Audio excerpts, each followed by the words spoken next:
Hello student, this is power series lecture 2.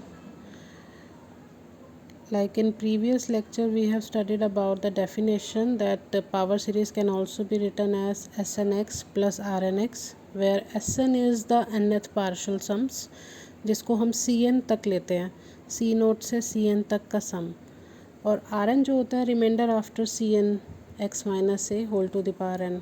इसके बाद जितनी भी टर्म्स हैं उनका सम इज़ Rnx। तो आप देखेंगे सीरीज़ को हम n कुछ भी ले सकते हैं। लाइक मैंने अगर s नोट लिया तो रिमाइंडर r0 हो जाएगा। s नोट मतलब सिर्फ c नोट टर्म, s1 मतलब c naught plus c1 x minus a तक आपने लिया तो उसके बाद की टर्म्स r1 हो जाएंगी। s2 अगर आपने लिया तो c2 के बाद वाली जितनी भी टर्म्स हैं वो r2 में चली जाएंगी। तो इस तरीके से we are having a sequence over here S0, S1, S2 and likewise we consider it as sequence Snx।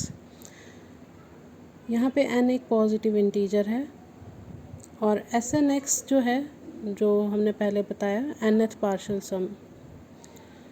अब इसकी कन्वर्जेंस कैसे निकालते हैं? Convergence of power series.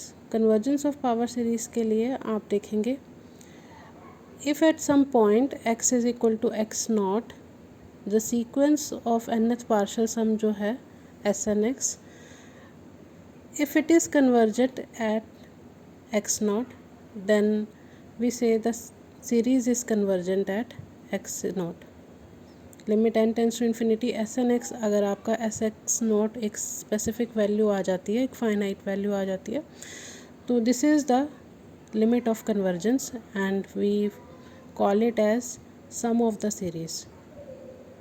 Like it's the whole power series sum is equal to Sx naught, where Sx naught is a limit of convergence of Snx. Next is interval of convergence.